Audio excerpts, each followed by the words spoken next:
खुलिस कठोर निठुर सोई छाती, सुनी हरिचरत ना जो हर्षाती। गिरिजा सुनहु राम के लीला, सुनी धनुष विमोहन शिला। राम कथा सुंदर कर तारी, संशय विहग उड़ाव निहारी। राम कथा कलि बिटप कुठारी, सादर सुनु गिरिजा कुमारी। राम नाम गुण चरित सुहाए, जन्म कर्म अगिनत श्रुति गाए। जथा अनंत राम भगवाना, तथा कथा कीर्ति गुण नाना। नमस्कार व्यूअर्स, और आप सब लोग कैसे हैं? आशा करती हूँ आप सब लोग अच्छे होंगे, स्वस्थ होंगे और मेरा रामचरितमानस का पाठ अवश्य देखते होंगे। तो सबसे पहले हम जान लेते हैं कि कल तक हमने कहाँ तक जाना था। त्रिपुरादि का वध करने वाले शिव जी श्री रामचंद्र जी को प्रणाम करके आनंद में भरकर अमृत के समान वाणी बोले कि हे गिरिराज कुमारी पार्वती, तुम धन्य हो, तुम्हारे समान कोई भी उपकारी नहीं है। जो तुमने श्री रघुनाथ जी की कथा का प्रसंग पूछा है, जो कथा समस्त लोगों के लिए जगत को पवित्र करने वाली गंगा जी के समान है, तुमने जगत के कल्याण के लिए ही प्रश्न पूछे हैं। तुम श्री रघुनाथ जी के चरणों में प्रेम रखने वाली हो। तो कल तक याद पर था।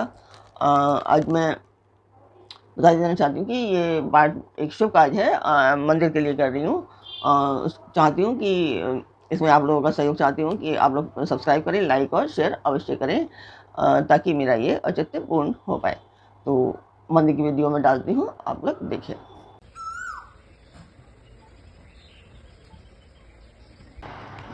तो मंदिर की वीडियो आपने देखी, आपको मेरा पाठ कैसा लगता है, आपको जो अच्छा लगता है वो, और जो कमियां दिखाई देती हैं आप मुझे वो भी बता सकते हैं। कमियों बताने के लिए मुझे बिल्कुल भी बुरा नहीं लगेगा, बल्कि मैं उसमें सुधार करने का अवश्य प्रयत्न करूँगी। तो चलते हैं हम आज के पाठ पर। स्वागत करती हूँ मैं आप सभी का अपने इस कार्यक्रम रामचरितमानस के बालकांड पाठ में। तो हे पार्वती, मेरे विचार में तो श्री राम जी की कृपा से तुम्हारे मन में स्वप्न में भी लोक मोह, संदेह और भ्रम कुछ भी नहीं है। फिर भी तुमने इसलिए वही पुरानी शंका की है कि इस प्रसंग के कहने सुनने से सबका कल्याण होगा। जिन्होंने अपने कानों से भगवान की कथा नहीं सुनी, उनके कानों के छिद्र सांप के बिल के समान हैं। जिन्होंने अपने नेत्रों से संतों के दर्शन नहीं किए, उनके वे नेत्र मोर के पंखों पर दिखने वाली नकली आंखों की गिनती में हैं। वे सिर कड़वी तुम्बी के समान हैं, जो श्रीहरि और गुरु के चरण तल पर नहीं झुकते। जिन्होंने भगवान की भक्ति को अपने हृदय में स्थान नहीं दिया, वे प्राणी जीते हुए भी मुर्दे के समान हैं। जो जीव श्री रामचंद्र जी के गुणों का गान नहीं करती, वह मेंढक के जीव के समान है। वह हृदय वज्र के समान कड़ा और निष्ठुर है, जो भगवान के चरित्र सुनकर हर्षित नहीं होता। हे पार्वती, श्री राम जी की लीला सुनो। यह देवताओं का कल्याण करने वाली और दैत्यों को विशेष रूप से मोहित करने वाली है।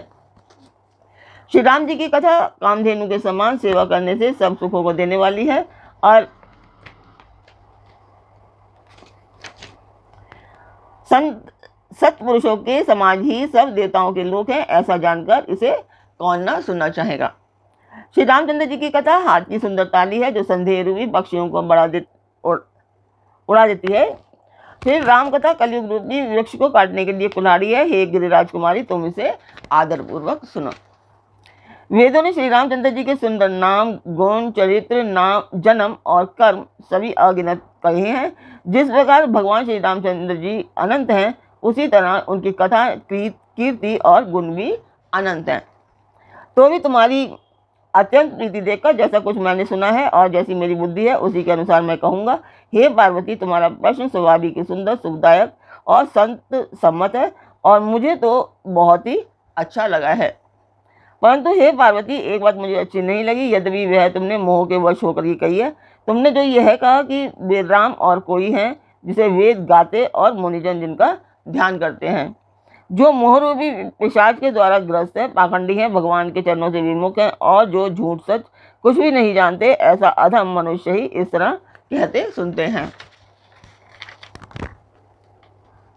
जो अज्ञानी, मूर्ख, अंधे और भाग्यहीन हैं, और जिनके मन रूपी दर्पण पर विषय रूपी काई जमी हुई है, वे व्यभिचारी, छली और बड़े कुटिल हैं, और जिन्होंने कभी स्वप्न में भी संत समाज के दर्शन नहीं किए, और जिन्हें अपनी लाभ हानि नहीं सूझती, वे ही ऐसी वेद विरुद्ध बातें किया करते हैं। जिनका हृदय रूपी दर्पण मैला है और जो नेत्रों से हीन है, वे बेचारे श्री रामचंद्र जी का रूप कैसे देखें।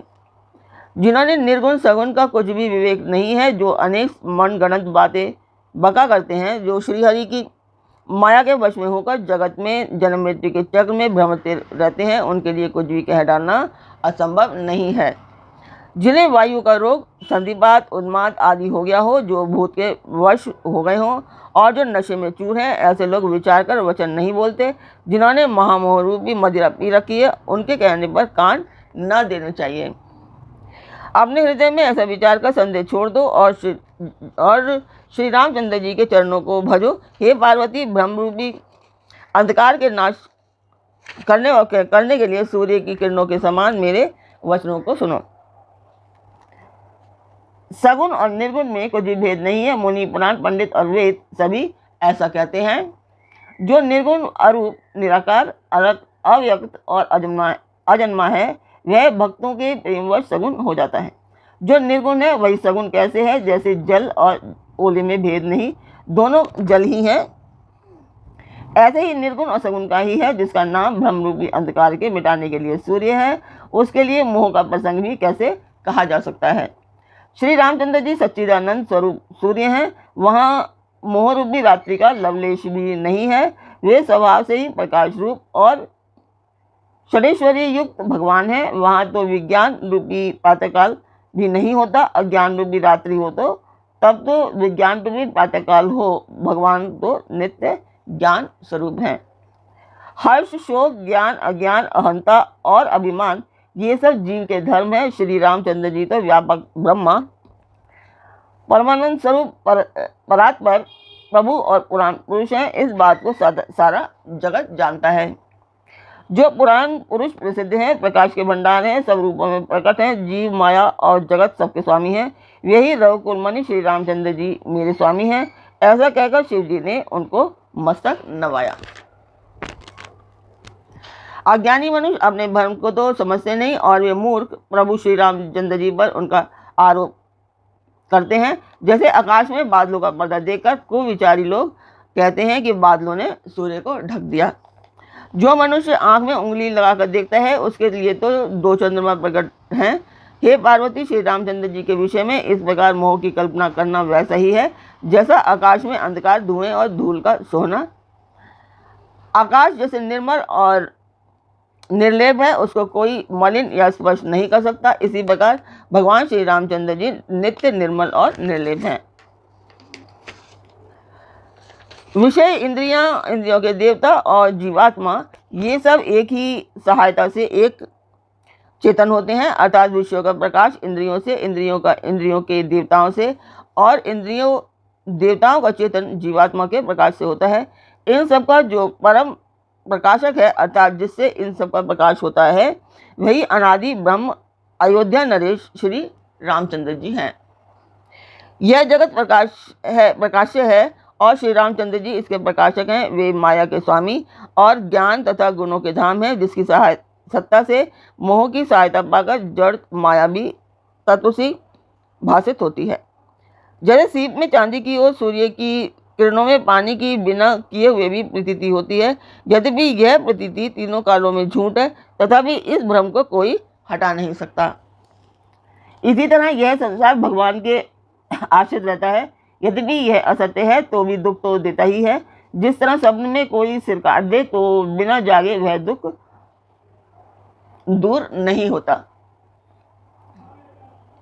हे पार्वती, जिनकी कृपा से इस प्रकार का भ्रम मिट जाता है, वही कृपालु श्री रघुनाथ जी हैं, जिनका आदि और अनंत किसी ने नहीं पाया। वेदों ने अपनी बुद्धि से अनुमान करके इस प्रकार गाया है।